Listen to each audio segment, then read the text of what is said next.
Hi, I'm Curt Frye. In the previous movie in this playlist, I looked at adding box pickup to our delivery routes. In this movie, I will add the ability for our driver to visit the starting station again to unload boxes we picked up and load new boxes to be delivered to other customers. It's a more complicated solution, but I think that you will appreciate it. You can download my sample file, which is named TSP with Reload, using the link that I provide in the video description below. And yes, this is yet another variation on the traveling salesman or traveling salesperson problem. So the idea is that we have 8 customer locations, numbered 1 through 8, and you can see their X and Y coordinates, which I have mapped here on this chart. 0 is the station, and that's where our driver will start.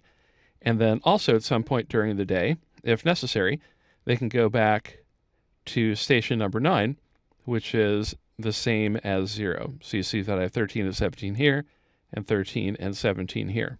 We have to ensure that we stay within the capacity of our truck. We can't have more boxes on it than it's capable of handling. So I have my capacity as a constraint value in B15. And then I have the boxes that will be picked up or delivered from each of the customers. So 0 and 9 obviously have 0. And then we will deliver 18 to customer number 1 and pick up 11 and the other values you can see there. We want to minimize the distance that our driver will travel. So I have a distance matrix that uses the Pythagorean theorem rounded up to the next whole number to calculate the distance between any 2 points based on the X and Y values here in the location chart. And the route follows the locations in F21 through F29, and it goes 1 through 9, and I have them out of order, so I have number 9 here between 4 and 5, so that we can ensure that our formulas are working.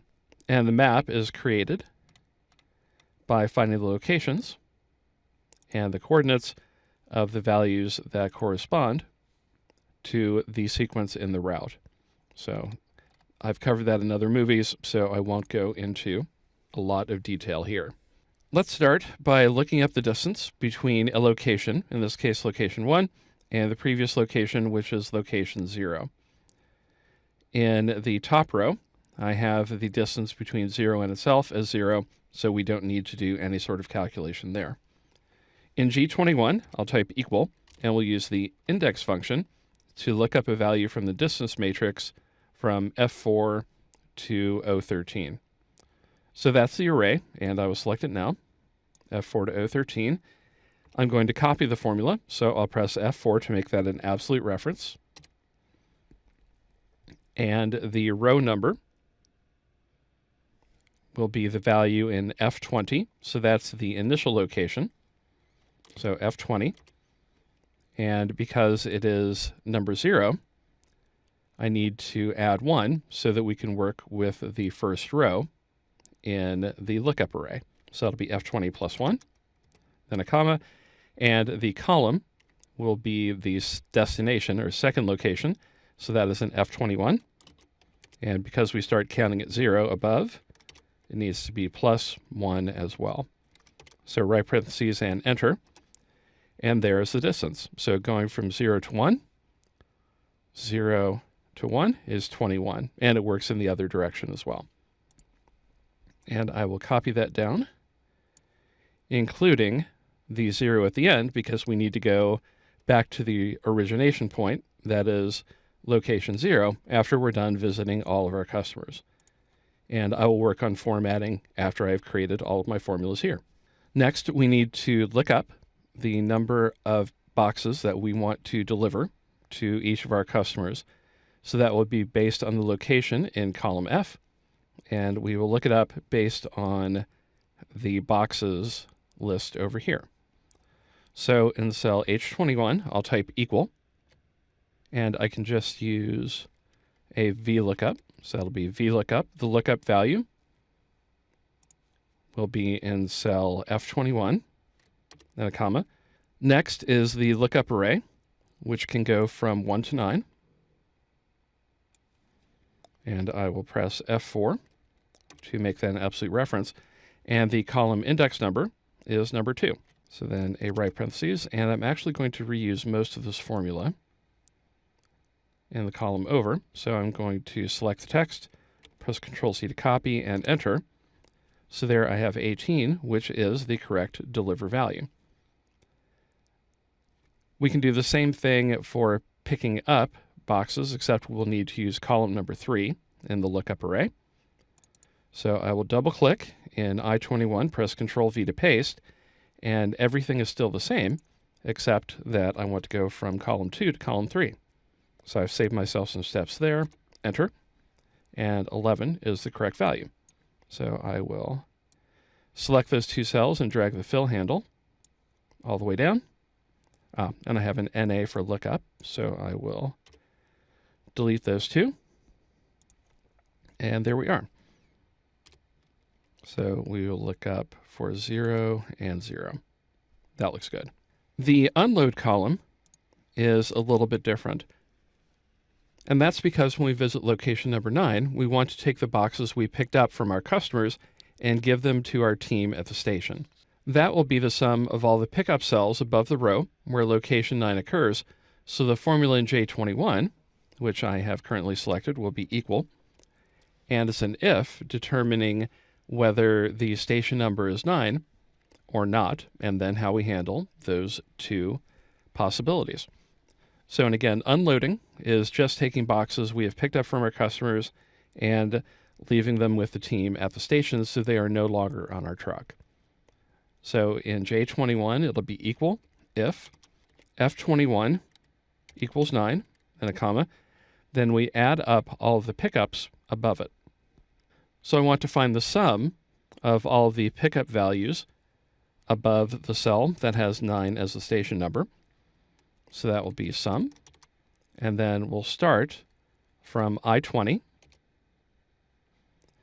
And I never want that to change, so I will press F4, then a colon, and then I-21.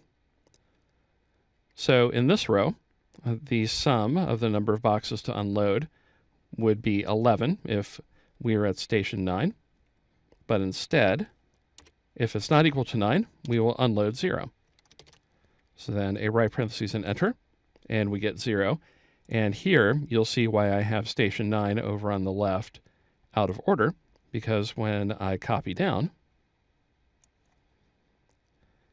we have all of the picked up values. So 11 plus 20 is 31, plus 15 is 46, plus 14 is 60, and that is the value that we get here. And at the end, I won't count the unload, so I'll just type a 0. After we unload at station 9, assuming we have to, then we need to load enough boxes to send all of the deliveries we need to our other customers. So in cell K21, I will once again type equal, and then if. And here I created the formula a little bit differently. So we will either load 0 if we're not at 9, or load the total demand, which is in B30, minus the capacity. So I have if, left parentheses, F21 is not equal to 9, then a comma, it's a 0, comma. If it is, then we have our total demand, which again is in B30. And I'll press F4 to make that an absolute reference, minus what we loaded into the van at the start. And so that will be in B15.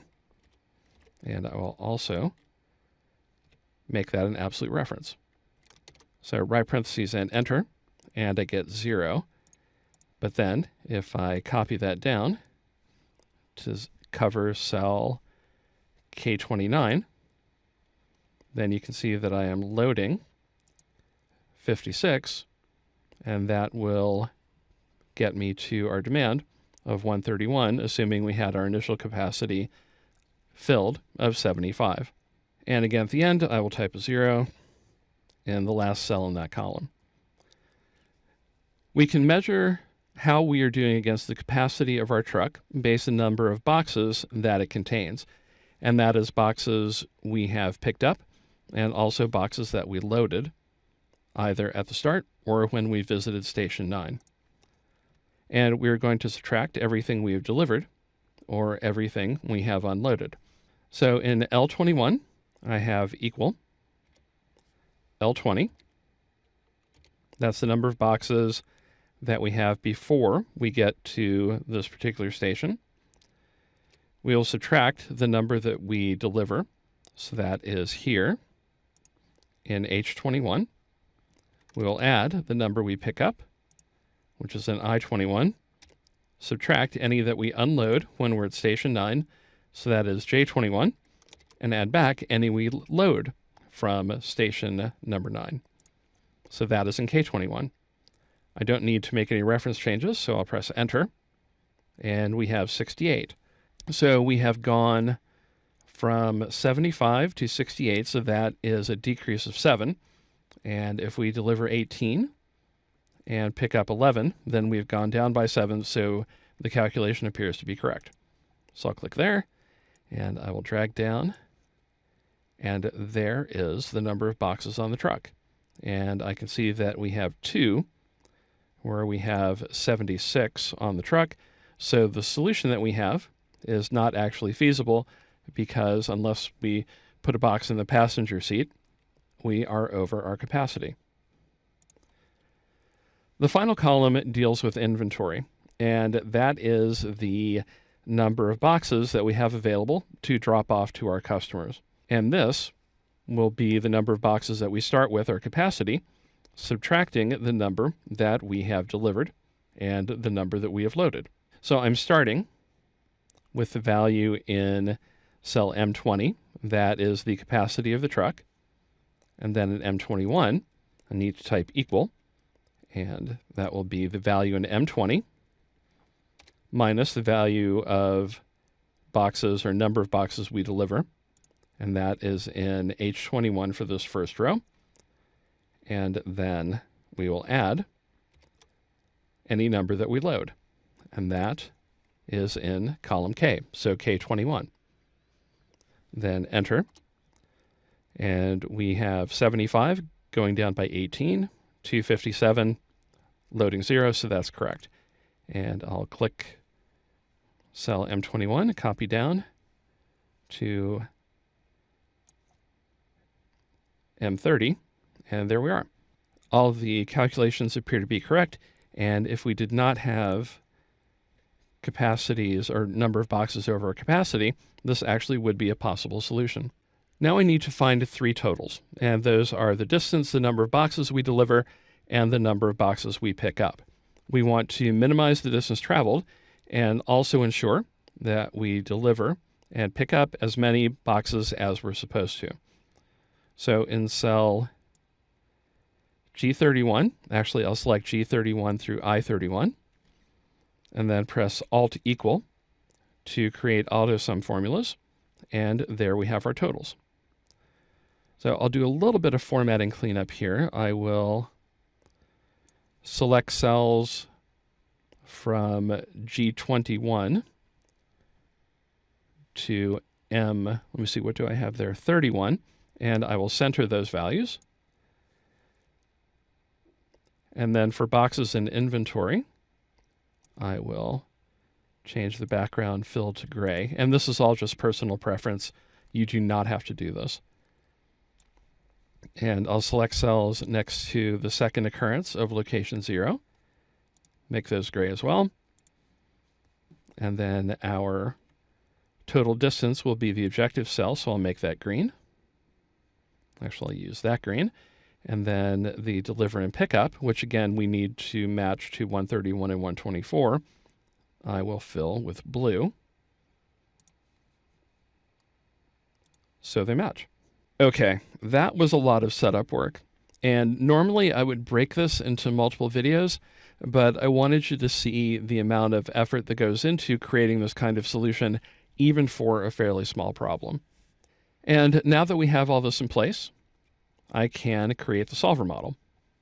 So go to Data, Solver, and then, actually I'll leave that there. The objective cell will be the one I marked in green, that is G31. We want to minimize it by changing the variable cells, which will be our route. So I'll click the collapse dialog button here next to by changing variable cells, and select cells F21 through F29, and then re-expand the dialog. While I'm thinking of it, I will change the solving method from GRG nonlinear to evolutionary. And now we can add our constraints. So I'll click Add. F21 through F29 need to all be different values. So I will select those cells, and I mark them in yellow so it's easy to remember exactly what they are. And then the comparison operator will be diff. So they're all different. Click Add. They need to be in the range 1 to 9. So F21 through F29 again must be less than or equal to 9. Add. The same cells must be greater than or equal to 1, and that will be the bound for the all different values. Click there. H31, which is the number of boxes we deliver, will have to be equal to the number that our customers want. So that is in B30. Add.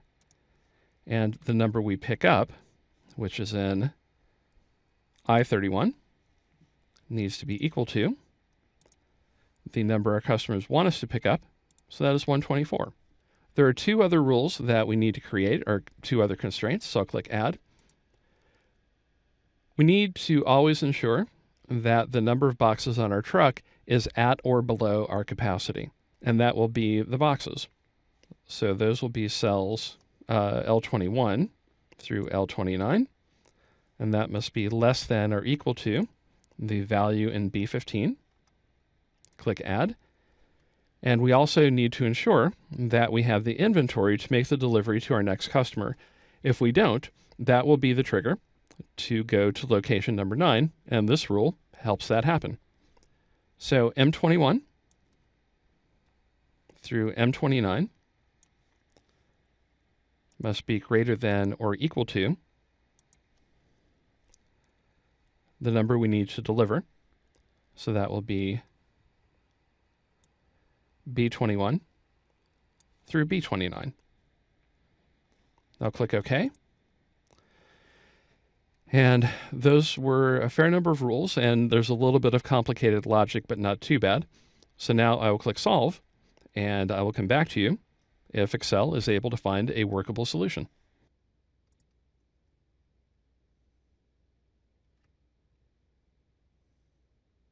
Okay, it has finished running, and Solver could not find a feasible solution. So I will click OK. And for the assumption that I'll make in this particular video, I will assume that I can go to a larger capacity truck. So let's go from 75 to 85. I have a value here of 87, but we might be able to work around it. So I'll press Enter. I edited the value in cell B15, and I will try running it again.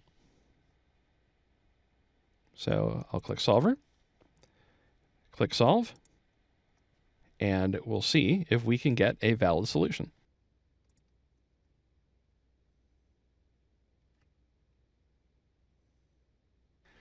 All right, the model has finished running, and it looks like we got a valid solution, so I'll click OK. And here we have the route that we see over here on the right. So we start at 1, or excuse me, we start at 0 and go to location 1, which is here. Then 6, 7, 4, and then back to the origination, which is number 9. And again, that's the same as 0. And from there we go from 9 to 5 and around and out through the rest of the circuit, ending back where we started. And this model run illustrates a very important point. There might be times when you're asking too much of your system and the resources that you have available to you. So while we could not do this route with a truck that had a capacity of 75, If we go up to 85, then there is a workable solution. And if you look at the route, it seems like it's pretty efficient. I know this has been a long video, and I appreciate you staying with me and hopefully building the solution as I went. It's certainly possible to make larger solutions, and because we're only changing 9 cells here, it can give you a very good overview of pretty large problems as long as you have the time and the computing resources to run with it. I hope you can make use of the techniques I've shown you in this video. If so, please like it and subscribe to my channel.